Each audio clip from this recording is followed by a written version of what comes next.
Kuala Lumpur மஸ்ஜித் இந்தியாவில் 8 metre ஆழமுள்ள பள்ளத்தில் விழுந்த 48 வயதான இந்திய மாது விஜயலட்சுமியை தேடும் நடவடிக்கை இன்று 5வது நாளை எட்டியது.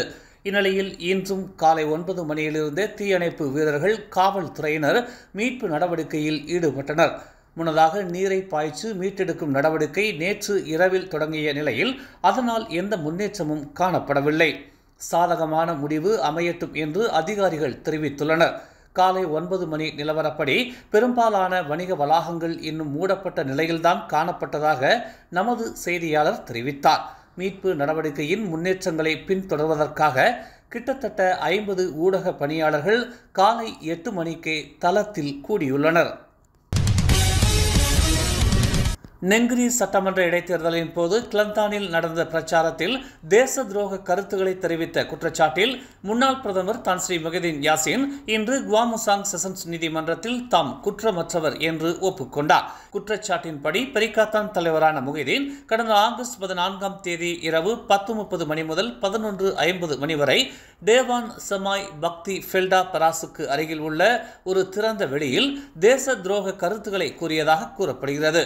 15வது பொதுத் தேர்தலுக்கு பிறகு 222 நாடாளுமன்ற உறுப்பினர்களில் 115 பேரின் ஆதரவை பெற்ற போதிலும் பிரதமராக பதவியேற்க முன்னாள் மாமன்னர் அவர்களால் அழைக்கப்படவில்லை என்று அவர் கூறியதாக முஹிதீன் மீது குற்றச்சாட்டு கூறப்பட்டுள்ளது. தேச துரோக சட்டம் 1948 பிரிவு 4(1)(b) கீழ் இக்குற்றச்சாட்டு பதிவு செய்யப்பட்டது. இது 5000 வெள்ளிக்கு மிகாமல் அபராதம் அல்லது 3 ஆண்டுகள் வரை சிறை தண்டனை அல்லது குற்றம் நிரூபிக்கப்பட்டால் இரண்டும் விதிக்க வகை செய்கிறது. இந்நிலையில் ஒரு நபர் உத்தரவாதத்துடன் முஹிதீனுக்கு 5000 வெள்ளி ஜாமீன் வழங்கப்பட்டது. மேலும் நீதிமன்றம் நவம்பர் 4ஆம் தேதியை அடுத்த செவிமடுப்பு தேதியாக குறிப்பிட்டுள்ளது. நேற்று மாலை 1:15 மணி அளவில் போதைப்பொருள் தடுப்பு பிரிவின் அதிகாரிகள் நடத்திய சோதனையில் 105 கிலோ இடையிலான ஷாபு வகை போதைப்பொருள் பறிமுதல் செய்யப்பட்டதாக சரவா மாநில காவல்துறை தலைவர் டாக்டர் மஞ்சா அத்தா தெரிவித்துள்ளார். பறிமுதல் செய்யப்பட்ட போதைப் பொருளின் மதிப்பு 33,60,640 வெள்ளி என கணக்கிடப்பட்டுள்ள நிலையில் 3 உள்ளூர் ஆடவர்களையும் ஒரு வெளிநாட்டு பெண்ணையும் கைது செய்துள்ளதாக அவர் கூறினார். 26 வயதான வெளிநாட்டு பெண் கொடுத்த வாக்குமூலத்தின் அடிப்படையில் பறிமுதல் செய்யப்பட்ட போதைப் பொருட்கள் தீபகற்ப மலேசியாவில் உள்ள ஒரு தனியார் நிறுவன உரிமையாளரிடமிருந்து பெறப்பட்டதாகவும் கடல் வழியாக சரவாக்கிற்குள் கொண்டு வரப்பட்டதாகவும் தெரிய வந்துள்ளது. பெர்சாத்து தலைவர் தான் ஸ்ரீ முஹிதீன் யாசின் மீதான 3R வழக்கு பழிவாங்கும் செயல் என்று பெர்சாத்து கட்சியின் துணைத் தலைவர் டாக்டர் ஸ்ரீ அமாட் ஃபைசால் அசூமு தெரிவித்துள்ளார்.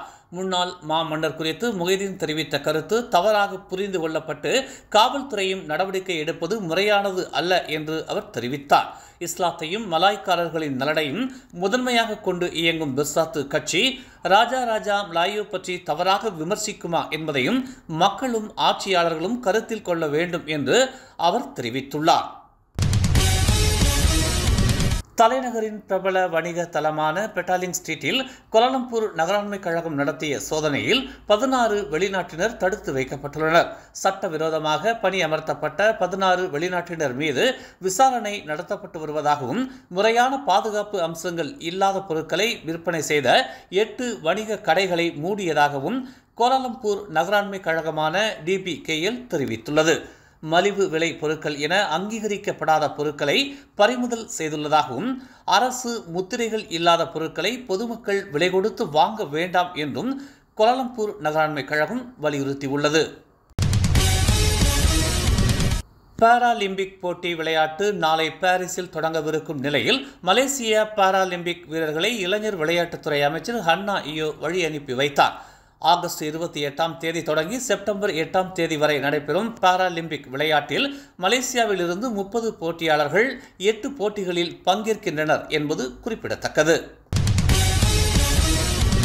மேலும் செய்திகளை தெரிந்து கொள்ள தமிழ் மலர் நாளிதழை பாருங்கள். எங்களோடு இணைந்திருக்க மலர் டிவியை பதிவு செய்து கொள்ளுங்கள். உறவுகள் மகிழ்ந்திட விருப்பம் மற்றும் பகிர்வு சேவையை சொடுக்கிடுங்கள்.